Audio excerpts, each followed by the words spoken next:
Assalamualaikum warahmatullahi wabarakatuh. Selamat pagi semuanya. Kita ketemu lagi di minggu keempat ya. Kita sudah memasuki minggu keempat. Untuk materi hari ini, pokok bahasanya mengenai sistem informasi, manufacturing, dan pemasaran. Oke, saya langsung ke materi saja. Oke, sistem informasi, manufacturing, atau manufaktur dan pemasaran. Yang jadi ada dua poin yang menjadi pembahasan hari ini yaitu mengenai eh, manufaktur dan pemasaran. Tentunya manufaktur ini adalah proses produksi di pabrik ya. Pemasarannya itu adalah pendistribusian hasil dari produksi di pabrik. Nggak mulai dari distribusi pabrik ke agen distributornya ya terbesar, kemudian ke agen-agen kecil. Nah, ini nanti akan saya bahas. Jadi ada dua poin, manufaktur dan pemasaran. Oke, yang pertama adalah manufaktur, sistem manufaktur. Apa itu manufaktur? Tadi sudah saya gambarkan bahwa manufaktur ini adalah proses produksi pembuatan barang di pabrik, mulai dari pengadaan bahan mentah sampai pendistribusian produk yang sudah jadi. Jadi mulai dari pembelian bahan bakunya, misalnya di sini pabrik roti ya, atau pabrik pakaian. Nah, ini beli dulu bahan bakunya dari supplier.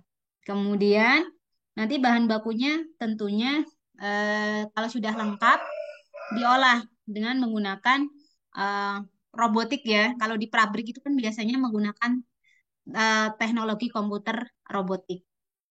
Jadi walaupun di sini ada campur tangan manusia, tapi di sini yang bekerja, yang berperan utama adalah di sini teknologi komputer. Dalam hal ini adalah robotik. Jadi yang melakukan proses pengolahan bahan mentah tadi menjadi barang jadi itu adalah mesin. Di sini tentunya dengan bantuan manusia juga. Jadi ada para buruh ya, para buruh yang bekerja di pabrik. Nah, kemudian di packing, ketika sudah jadi produknya di packing, ketika sudah di packing diberi label, kemudian dimulai didistribusikan atau dipasarkan. Ya, ya mulai dari ke supermarket, kemudian ke pasar lokal, agen-agen terkecil ya. Nah, itu kan bentuk dari pemasarannya. Bahkan pemasarannya ini juga bisa dilakukan tadi kan secara offline.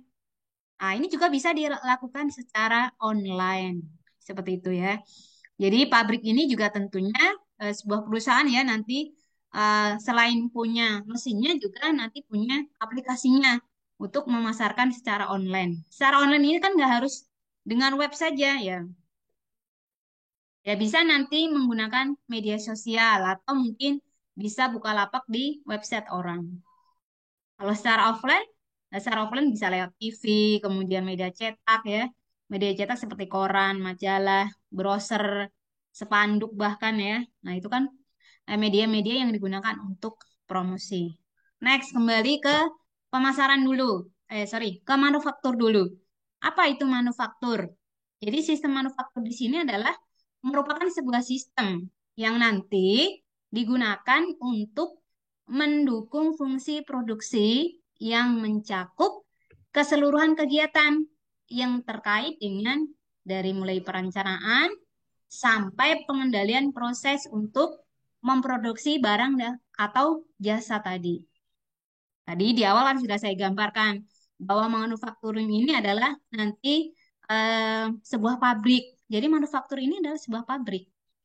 Entah itu pabrik pakaian, pabrik roti, pabrik makanan ringan, pabrik minuman ringan, ataupun pabrik lain yang lainnya yang memproduksi barang-barang yang tentunya digunakan oleh pengguna. Pengguna ini siapa ya? Customernya. Customernya dari berbagai kalangan, mulai dari bayi, anak-anak, kemudian remaja, dewasa hingga manula. Seperti itu. Nah, ini mengenai eh, sistem manufacturing. Nah, di sini ada model atau konsep dari sistem informasi manufacturing. Ada modelnya nih. Modelnya di sini ada input subsistemnya, ada output subsistemnya. Di sini untuk input subsistem di sini ada dua ya, sumbernya ada dua. Jadi kalau input subsystem, jadi inputannya itu berasal dari dua sumber. Yang pertama dari sumber internal. Sumber internal ini ada sistem informasi akuntansi yang mengelola keuangan ya. Kemudian sumber sistem industrial engineering. Nah, ini yang mengelola atau membuat sebuah software ya. Jadi kalau akuntansi yang mengelola keuangan ya, eh, sebuah sistem yang mengelola keuangan. Kalau engineering ini adalah membuat misalnya Windows software ya, eh, game. Nah, ini di sini. Kemudian sumber eksternal. Nah, ini adalah subsistem intelligent manufaktur. Ini dari luar ya.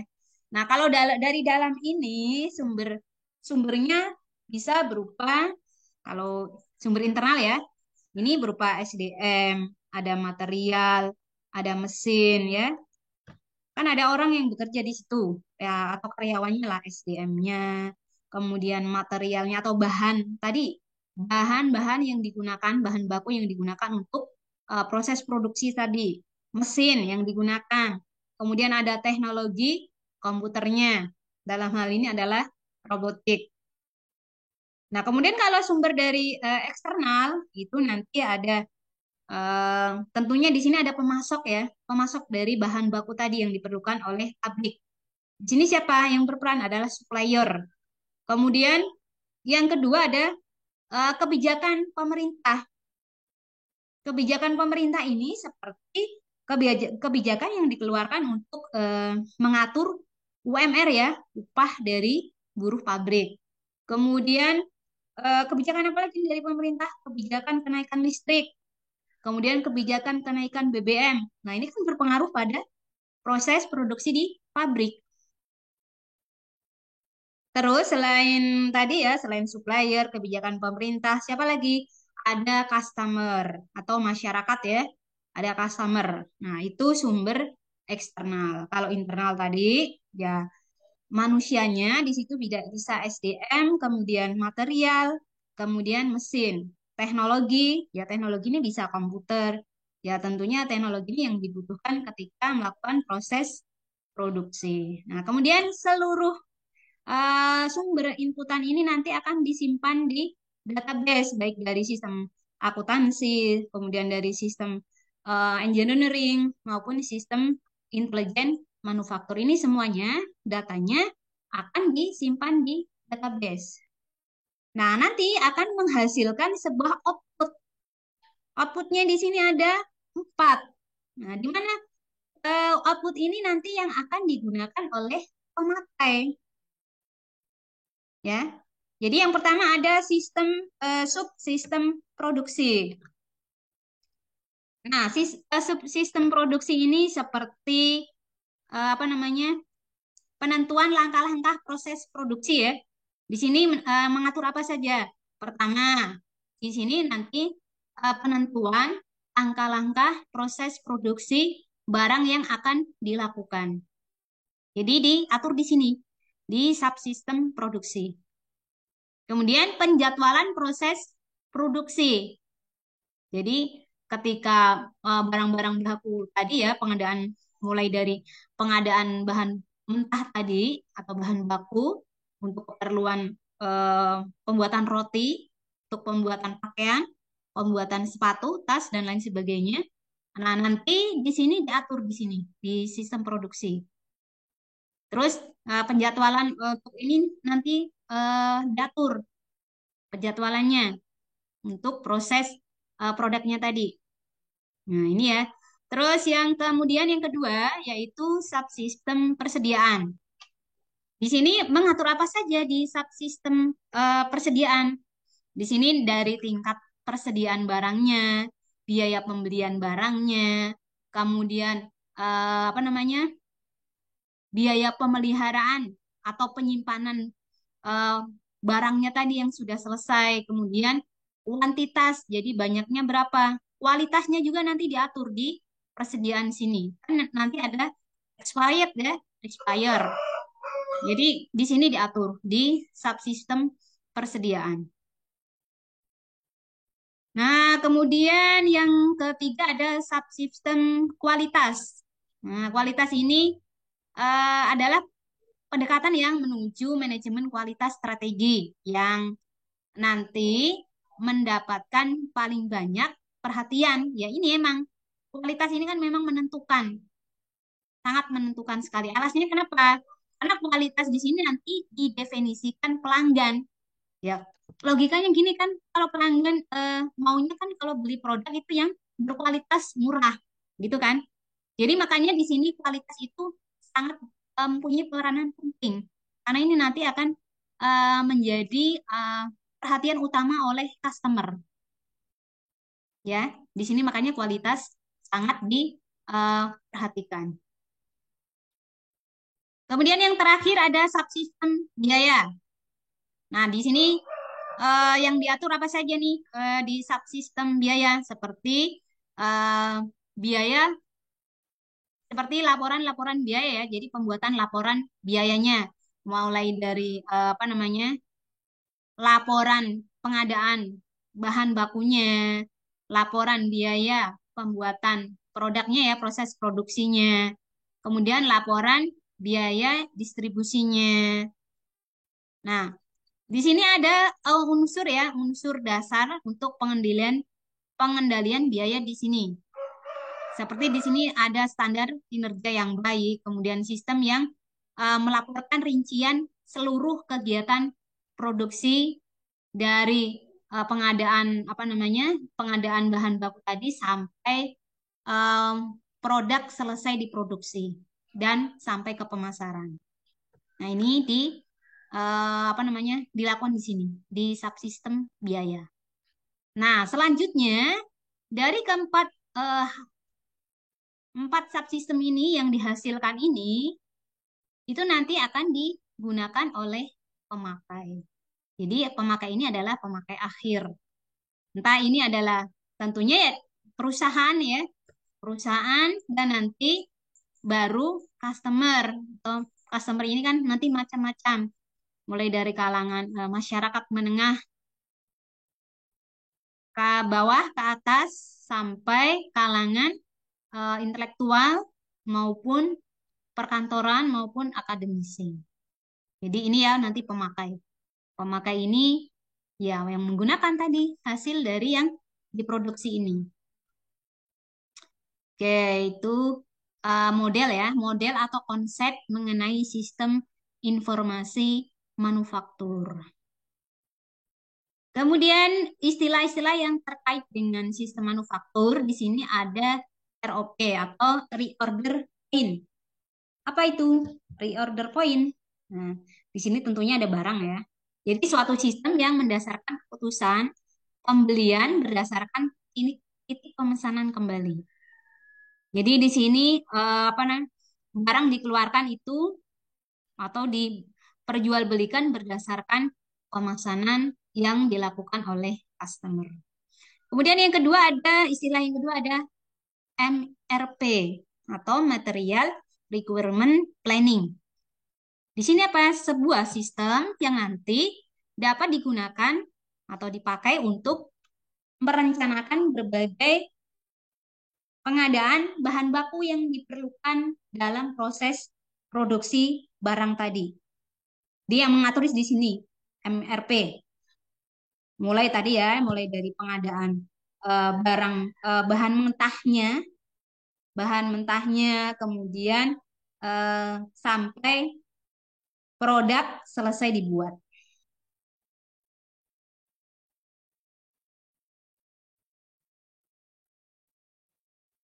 Oke, selanjutnya. Nah, yang ketiga ada MRP 2. Nah, MRP 2 ini nanti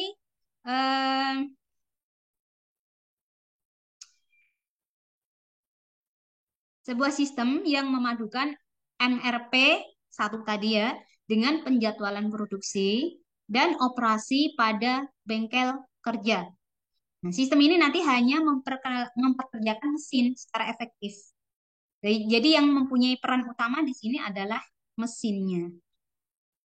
Nah, di sini manfaatnya apa? Manfaat dari MRP di sini, manfaatnya nanti penggunaan sumber daya yang lebih efisien karena menggunakan mesin ya, beda dengan MRP.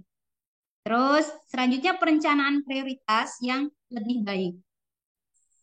Kemudian pelayanan pelanggan yang lebih meningkat karena di sini sudah menggunakan apa namanya mesin ya atau perangkat ya. Kemudian semangat kerja pegawai meningkat dan informasi manajemennya lebih baik dibandingkan MRP. Terus selanjutnya yang keempat ya, ada just in time. Nah, just in time ini adalah suatu pendekatan yang menjaga arus bahan baku melalui pabrik supaya selalu dalam keadaan minimum. Dengan mengatur bahan baku tiba di bengkel kerja pada saat diperlukan atau tepat waktunya. Contohnya apa? Contohnya di sini untuk just in time ya, ada perencanaan konsep material building. Terus kemudian contohnya lagi penempatan bahan baku dengan rolling material. Satu lagi contohnya yaitu perencanaan layout mesin. Nah, ini contoh dari just in time. Itu ya contohnya ya. Kemudian selanjutnya ada komputer integrated ya manufacturing. Di sini adalah sebuah sistem yang nanti menggabungkan berbagai teknik untuk menciptakan proses manufaktur yang luas, cepat, kemudian menghasilkan produk yang berkualitas tinggi dan efisien. Nah, di sini teknologi eh, CAIM ini ya nanti menggabungkan robotik dan jam kontrol mesin. Jadi ini sudah menggunakan teknologi mesin semua, jadi robotik ini ya. Di sini manusia di sini hanya yang mengontrol saja. Jadi di sini yang berperan utama adalah mesin.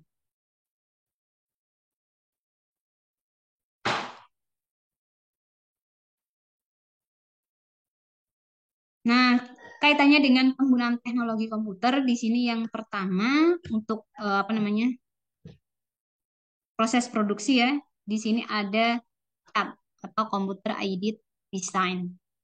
Di sini sebuah sistem yang nanti menggunakan komputer untuk merancang suatu produk manufaktur seperti mobil, kapal, pesawat, terbang.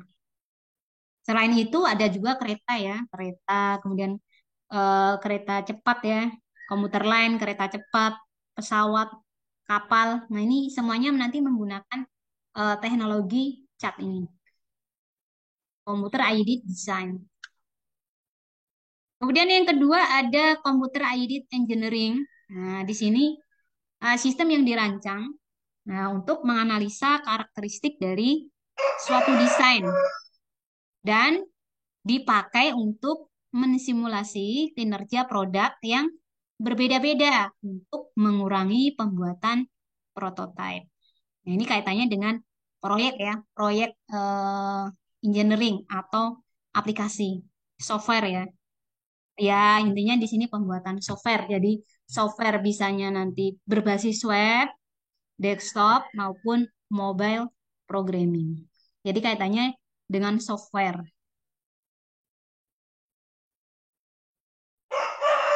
Nah, selanjutnya yang ketiga ada computer aided manufacturing.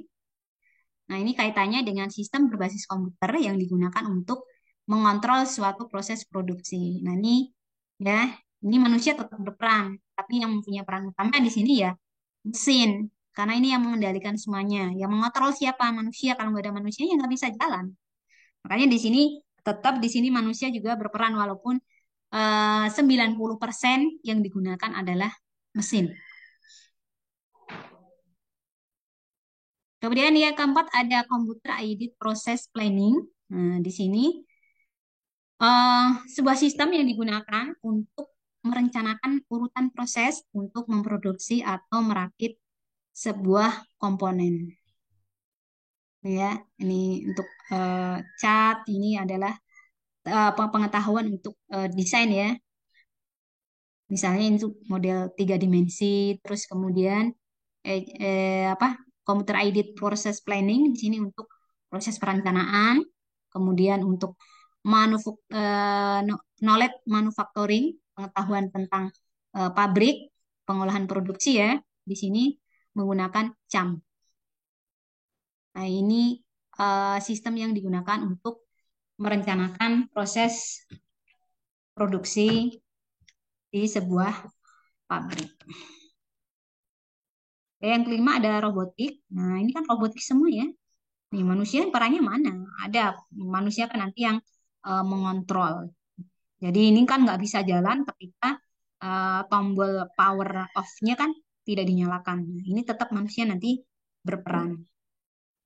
Nah, di sini robotik di sini tentunya melibatkan pengguna robot ya, industrial. Ini alat yang digunakan nanti secara otomatis ya. Jadi semua yang bekerja adalah robotik atau teknologi. Nah, di sini manusia kan nanti perannya sedikit. Nah, di sini yang hanya melakukan apa namanya controlling seperti itu.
Nah, ini robotik. Kemudian poin kedua adalah sistem informasi pemasaran ya. Tentunya pemasaran ini adalah untuk eh, menyalurkan atau memasarkan produk yang sudah selesai diproduksi di pabrik tadi. Jadi pemasaran di sini adalah kegiatan baik di sini individu atau perorangan maupun organisasi yang nanti tentunya akan memudahkan dan mempercepat hubungan pertukaran dalam lingkungan bisnis ya melalui nanti penciptaan, pendistribusian, promosi, kemudian penentuan harga barang, jasa maupun gagasan. Nah, pemasaran ini sendiri kan nanti bisa dilakukan secara langsung ataupun melalui menggunakan teknologi ya. Teknologi ini kan banyak nanti bisa online, bisa offline juga. Nah, kalau online yang gimana? Online ya tentunya menggunakan teknologi komputer. Nah, ini bisa nanti pemasarannya lewat iklan ya, iklan di website ataupun pembuatan website itu sendiri. Nah, kalau yang non online atau offline ya ini bisa nanti dipromosikan, pasarkan misalnya lewat iklan di TV atau baliho, kemudian apa namanya spanduk, terus kemudian melalui media cetak ya, bisa media cetak, koran, majalah, terus kemudian brosur. Nah, itu. Nah, apa jadinya sistem informasi pemasaran? Nah, sistem informasi pemasaran di sini adalah merupakan sistem informasi yang nanti menyediakan informasi untuk memecahkan masalah pemasaran perusahaan. Nah, di sini strateginya ada 4 ya dalam pemasaran itu. Yang pertama, produknya dulu. Jadi produk yang dihasilkan ini nanti gimana? Produk yang dihasilkan itu apa namanya? eh, tentunya di sini yang diperlukan oleh customer. Customer ini kan sukanya produk yang kekinian ya. Biasanya kan kalau diiklankan gitu, jadi ngikut aja. Kalau misalnya produknya kalau ada keluaran produk baru, nah itu langsung diserbu customer. Nah itu kan manusia banget ya, seperti itu. Jadi produk yang dihasilkan di sini ya sesuai dengan apa namanya kebutuhan customer, kemudian berkualitas, kemudian harganya mungkin ya nanti juga terjangkau juga. Ya, yang paling utama di sini pasti produknya dituntut yang berkualitas. Kemudian produk. Nah, kemudian apalagi nih? Promosi. Nah, promosi tadi kegiatan periklanan dan penjualan langsung. Nah, ini bisa. Tadi sudah saya gambarkan panjang lebar ya. Promosinya ini bisa dilakukan secara online maupun secara langsung dijual secara langsung, baik ini di supermarket, di toko-toko lokal ya, atau agen-agen lainnya. Kemudian Flash, jaringan distribusinya, Flash ini adalah tempat jaringan distribusinya. Nah, tadi mulai dari mall ya, mungkin mall, kemudian supermarket, kemudian eh, toko ya, toko, kemudian pasar lokal atau pasar tradisional, nah itu. Kemudian price ini adalah membuat keputusan untuk harganya. Nah, ini kaitannya dengan apa namanya strategi pemasaran. Jadi ada 4 hal, 4P ya, yaitu ada produk, promotion, place, kemudian price. Jadi ingat 4P. Apa saja nih? 4P ada produknya, produk yang dihasilkan, place tempatnya, price harganya, promotion, promotion di sini adalah pemasarannya. Nah, kaitannya dengan sistem informasi pemasaran tadi, di sini ada informasi pemasaran yang diperlukan. Di sini ada 4 poin. Yang pertama, produk yang dijual dan produk-produk kompetitor. Jadi produk yang dijual dengan produk saingan kompetitor ya. Kemudian cara media dan waktu promosi yang dilakukan. Jadi caranya gimana nih? Mau online atau secara langsung? Medianya apa nih? Menggunakan apa? Misalnya promosinya lewat TV atau misalnya lewat iklan di apa namanya? Di TV, kemudian iklan di website, di media sosial, terus kemudian bisa juga nanti iklannya biasanya ya di seperti di Busway. Itu kan biasanya dibuat seperti apa ya? Kalian pernah lihat mungkin ya di Busway, di komuter lain, itu kan biasanya ada iklan-iklan tuh yang ditayangkan gitu. Nah, itu bisa juga. Dan waktu promosi yang dilakukan, nah waktunya ini kapan gitu. Waktunya kan nanti disesuaikan. Kemudian yang ketiga ada lokasi. Lokasi atau tempat menjual produknya. Lokasinya di mana? Lokasinya misalnya di tadi seperti di misalnya mall, di supermarket, atau mungkin di pasar ya. Pasar itu kan biasanya ada seperti eh, bukan pasar yang kecil ya, seperti pameran produk itu ya, itu kan bisa juga.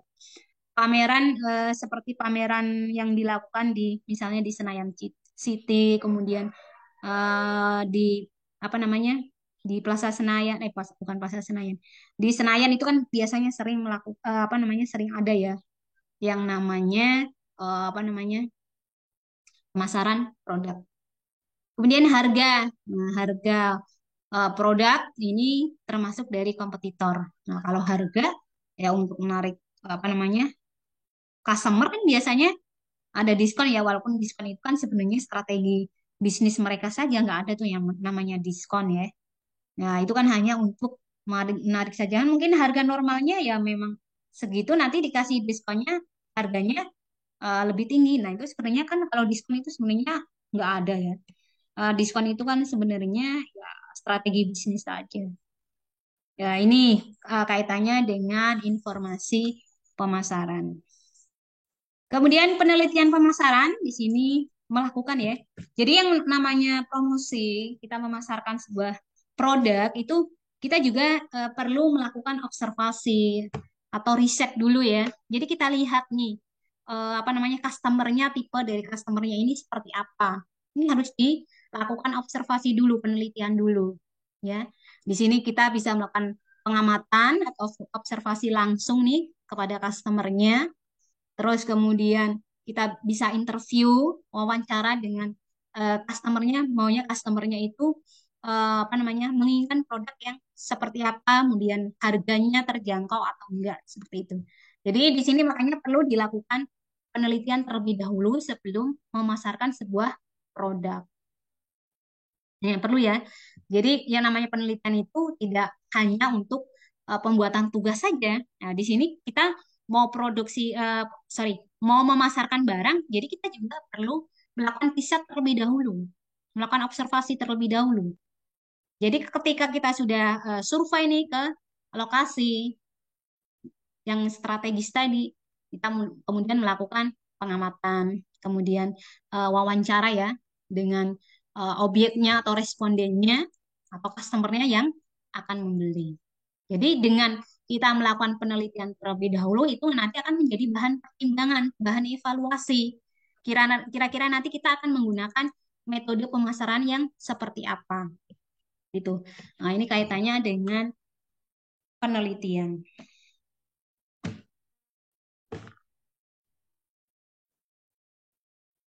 Kemudian pengumpulan data kalau sudah apa namanya melakukan penelitian di sini eh, pengumpulan data, melakukan pengumpulan data. Di sini yang namanya data itu ada dua tipe, yaitu data primer dan data sekunder.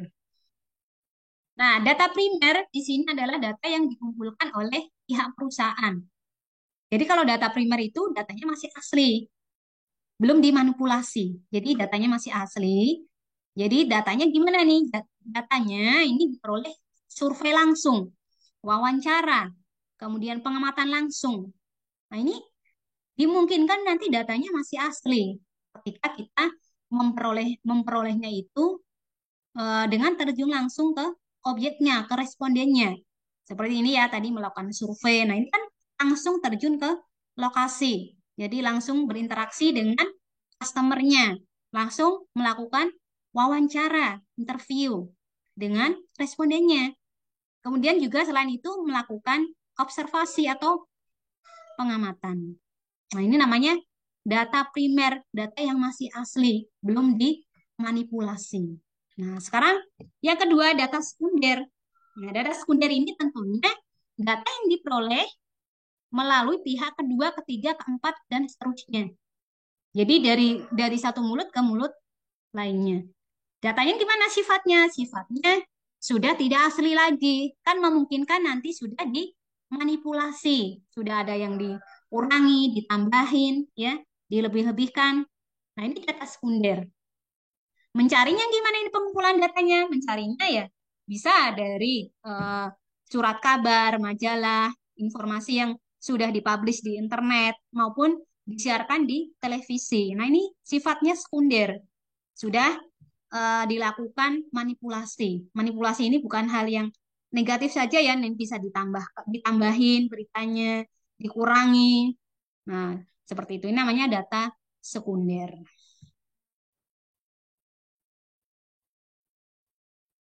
Nah, bagian dari sistem informasi pemasaran itu yang pertama ada riset pemasaran. Nah, ini kaitannya dengan tadi ya penelitian. Nah, riset ini gimana? Makanya ya bisa kalian lakukan dengan survei, kemudian dengan observasi, dengan interview atau wawancara, kemudian bisa juga memberikan kuesioner kepada responden. Ini riset pemasaran. Nah, yang namanya memberikan apa namanya kuesioner ini kan sekarang sudah bisa dilakukan secara online, memanfaatkan Google Form ya. Ini jadi nggak harus dicetak. Nah, kecuali kalau misalnya mau terjun langsung, tergantung customernya ini ya, tergantung respondennya. Respondennya ini melek teknologi atau enggak. Nah, kalau misalnya nggak ngerti teknologi, kalian suruh ngisi secara online ya nggak bisa. Makanya di sini perlu diperhatikan juga respondennya ini intelektual atau masyarakat awam. Nah, kalau masyarakat awam berarti di sini kan nanti untuk kuesionernya ya harus dicetak, jadi di print ya, di print ya. Nanti respondennya suruh ngisi dengan media kertas. Nah, di sini perlu diperhatikan juga. Oke, kemudian selanjutnya yang kedua ada informasi pemasarannya. Nah, ini kaitannya dengan pengumpulan, pencatatan, kemudian analisa semua data yang didapat tadi. Jadi menganalisa semua data perusahaan pesaing yang yang memiliki hubungan dengan penjualan barang dan jasa dari produsen ke konsumen. Ya ini perlu juga ya.